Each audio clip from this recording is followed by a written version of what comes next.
এই চ্যানেলে সম্প্রচারিত সকল খবরই সচেতনতামূলক এবং শিক্ষণীয়, কোনো কিছুই প্রভাবিত নয়। 2016 স্টেট লেভেল সিলেকশন টেস্ট উত্তীর্ণ নবম থেকে দ্বাদশ যোগ্য চাকরি প্রাপক শিক্ষক শিক্ষিকাদের আচার্য সদন অভিযান। পুলিশের নিরাপত্তা 44 জোরদার করা হয়েছে। বিধাননগর কমিশনারেটের পক্ষ থেকে আচার্য সদনের রাস্তায় ব্যারিকেড দিয়ে ঘিরেও রাখা হয়েছে 2016 সালে পরীক্ষা, 2019-এর চাকরি বিক্রির অভিযোগে আদালতে মামলা হওয়ার পর পুরো প্যানেল বাতিল করে আদালত। সেখানেই শিক্ষক শিক্ষিকাদের একাংশের দাবি যে তারা পরীক্ষা দিয়ে যোগ্যতার সাথে চাকরি পেয়েছে, তাহলে যারা যোগ্যতার সাথে চাকরি পেয়েছে তারা কেন এই প্যানেল বাতিল হওয়ার দরুন তাদের চাকরিও বাতিল হবে, সেই দাবি নিয়েই কিন্তু তারা মূলত পথে নেমেছে। পুনরায় আপনারা আবার এসএসসি ভবন অভিযান, আপনাদের দাবি দাবাটা কি? দেখুন, আমাদের এই দাবি দাবা নিত্য নতুন কিছু নয়। আমরা দীর্ঘদিন ধরে ওয়াই চ্যানেলে রাত এবং দিন কাটাচ্ছি এবং দীর্ঘদিন ধরে আমাদের প্রতিবাদ আশা করি আপনারা সুস্পষ্টভাবে জানতে পেরেছেন। তবু আজকে আমরা বলছি, আমরা 2016 সালের এসএলএসটি যে পরীক্ষা হয়েছিল সেই পরীক্ষায় যোগ্য শিক্ষক আজকে আমরা সকলে এখানে সমবেত হয়েছি এবং এই একটাই কারণ, যেন যোগ্য শিক্ষকদের সঠিক তথ্য দিয়ে সুপ্রিম কোর্টে এসএসসি কমিশন যিনি চেয়ারম্যান আছেন তিনি আমাদের সহযোগিতা করেন এবং আপনাদের মাধ্যমে আমাদের মাননীয় তার কাছেও আমরা বারবার আবেদন নিবেদন করে চলেছি, কিন্তু তিনি এ বিষয়ে কোনো প্রকার এখনও পর্যন্ত কোনো কথা বলেননি। তো আজকে আমাদের এই শেষ সময়, কারণ আগামী দিন আমাদের সুপ্রিম কোর্টে যে হিয়ারিং হতে চলেছে 27 তারিখে, সেটা কি হতে চলেছে আমরা কিন্তু কেউ জানি না।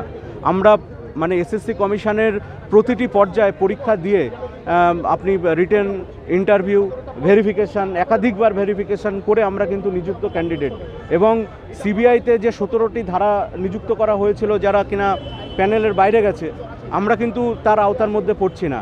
আমরা কিন্তু সম্পূর্ণ গ্রহণযোগ্য বৈধ শিক্ষক এবং পরীক্ষা দেওয়ার মাধ্যমে যোগ্য শিক্ষক। শুধু আমি নয়, আমার মতো 15,000 শিক্ষক আছেন। আমি তাদের প্রতিনিধি হয়ে মাননীয় চেয়ারম্যান সাহেবের কাছে, মাননীয় দিদির কাছে, পর্ষদের কাছে বিনীতভাবে বিনম্রভাবে শেষ সময়ের আবেদন নিবেদন করছি যে বিষয়টি আপনার হস্তক্ষেপ করুন এবং আপনারা সঠিক তথ্য দিয়ে 15,000 শিক্ষককে, শুধু 15,000 শিক্ষক না, আমি মনে করি এই যোগ্য শিক্ষক যোগ্য স্থানে গেলে হয়তো শিক্ষক সমাজ তথা আমাদের একটা সভ্য সমাজ আবার সঠিক দিশা পাবে, শিক্ষা ব্যবস্থা সঠিক থাকবে এবং সেখানে ছাত্রছাত্রীরাও আজকে বিভিন্ন স্কুলে যে যেমন খুশি সাজো, সেখানে ছাত্রছাত্রীরা এই শিক্ষকদের প্লেকার্ড নিয়ে আন্দোলন করছে। তারা দেখছে আমরা পড়াশোনাও করে আমরা হয়তো আবার আমাদের চাকরি হারাতে পারে, আমরা কিন্তু সঠিক দিশা দেখাতে পারছি না। যেখানে ছাত্রছাত্রীদের আমরা মূল স্রোতে নিয়ে যাওয়ার কথা বলি যে ভালো করে পড়াশোনা করো, তোমরা একটা সুন্দর ভবিষ্যৎ পাবে, আমরা কিন্তু সেই কথাটা জোর গলায় বলতে পারছি না। কারণ তারাই বলছে, স্যার আপনারাই রাস্তায় মাটিতে ধুলাধুলি গড়াগড়ি খাচ্ছেন, তাহলে আমাদের কি হতে পারে?